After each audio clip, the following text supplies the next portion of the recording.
guys, and welcome to episode 1 of The Rock Show. I'm your host, Mary Grace Cerny, bringing you the best of the LA music scene and beyond. It's time for new noise, newly dropped albums worth listening to. Even though we are only a few months in, 2012 has been an exciting year for new music. Some awesome new albums have already made a big hit, including the highly anticipated album by Sleigh Bells entitled Reign of Terror. Apparently, the album channels Derek and Alexis' love of the cult horror movie Poltergeist. The album definitely has an 80s arena rock feel with a dark twist, and I recommend checking out the tracks Born to Lose and Come Back Kid. The headbanging duo is also on tour right now, and their live show is quite a spectacle. Check them out on Wednesday, April 4th at the Fox Theater in Pomona or Thursday, April 5th at the Warfield Theater in San Francisco. Another great album that was just released March 13th is Mike Snow's Happy to You.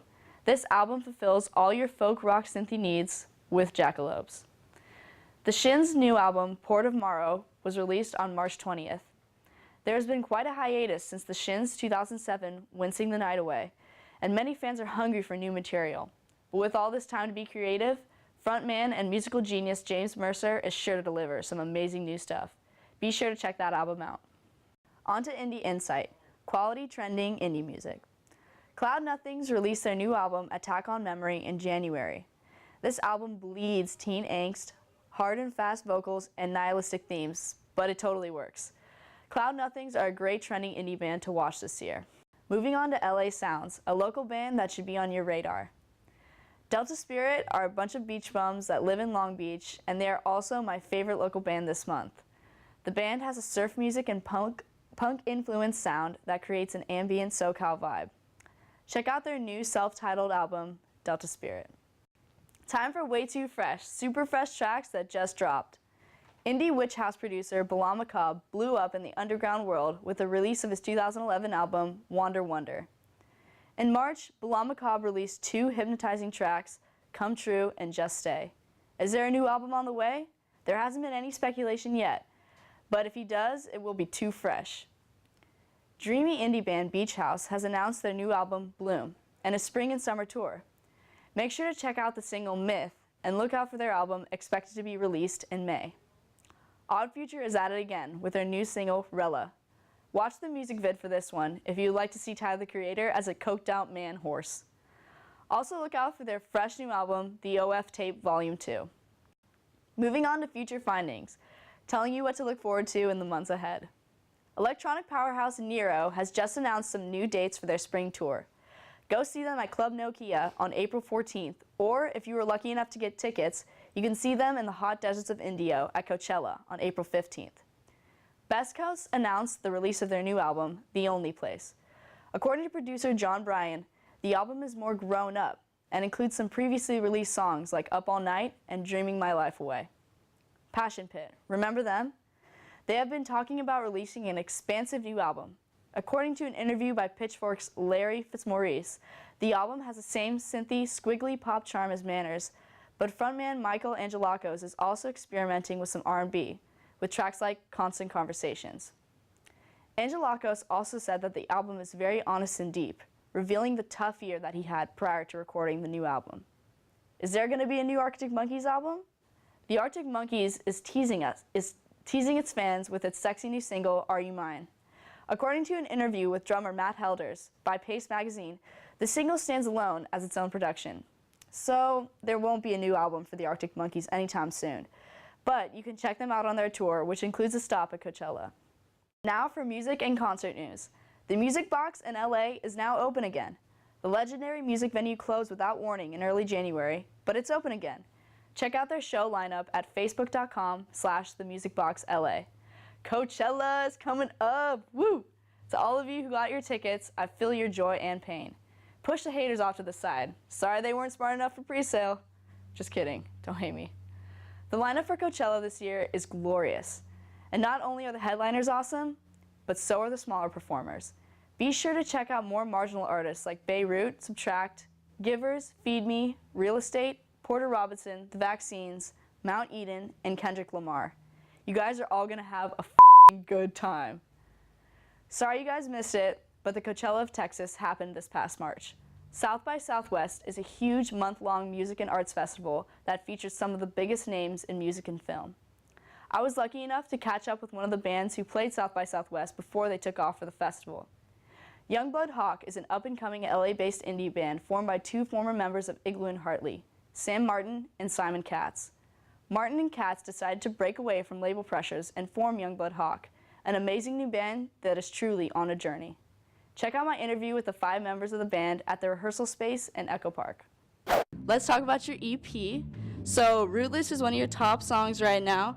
It was number 24 on Pure Volume's top songs list, and it's just a really fun song, really upbeat. Can you tell me a little bit about the inspiration behind the song and what the creative process was? Yeah, definitely. Well, the whole EP was made in his second bedroom. He transformed that into a really cool studio space, so we kind of write all our music there. And Rootless it's about a journey. It's about traveling and kind of finding your own way. We were on tour for about 2 years, and it just kind of captures that feeling of being a little disconnected and lost and just finding your way. And it's also about lost love and, finding love.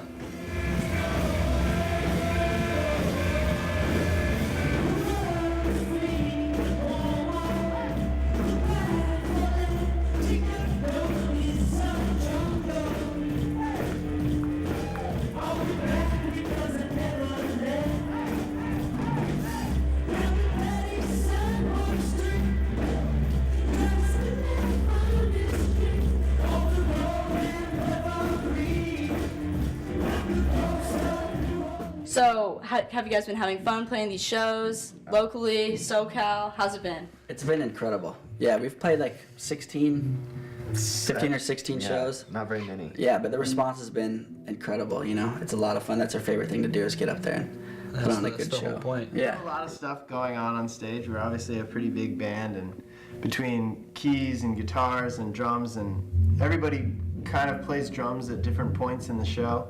So it's been a really fun experiment, just like playing these shows, even though we haven't toured and been outside of LA very much.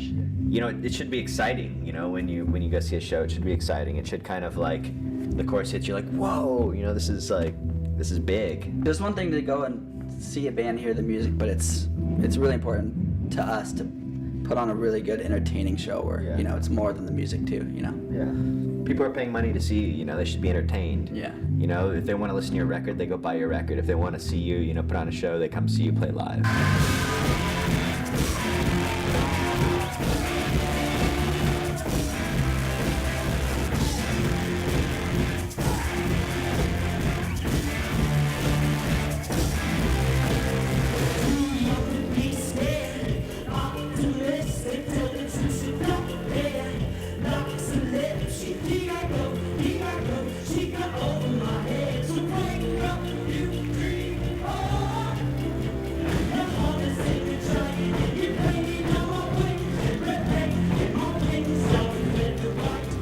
So, Alice, you are an LMU alum. I am. And I'm so proud to be I am talking to you too. right now.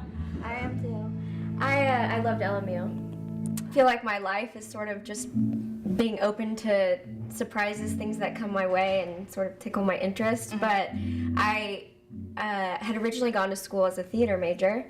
I love art in all its forms. Never thought I would particularly love art history enough to become a major, but I took a class with Dr. Willick, who I recommend to anybody because he's a really fun. He makes it really fun, and he'll make it fun for anyone, even if it's not something that you're particularly interested in. But I just love artists and art, and it was another chance for me to learn more about another realm, basically. What can we hope to see from Youngblood Hawk in the future? What are you guys hoping for? I mean, I want the record just to be the best thing that we've ever done, collectively and individually, and we really are just putting our heart and soul into making it that. And after that, we want to just tour like crazy and explore and, go all over the world and Share music with share as many music, people yeah. as possible. Thank you so much for having me today. Thank you. Make sure to check out their website, www.youngbloodhawk.bandcamp.com, and download their new self-titled EP. Thanks so much. Keep rocking. It's MG with The Rock Show. Thanks for watching The Rock Show. I'm your host, Mary Grace. Be sure to check out my blog for more music updates whenever you want them. YOLO.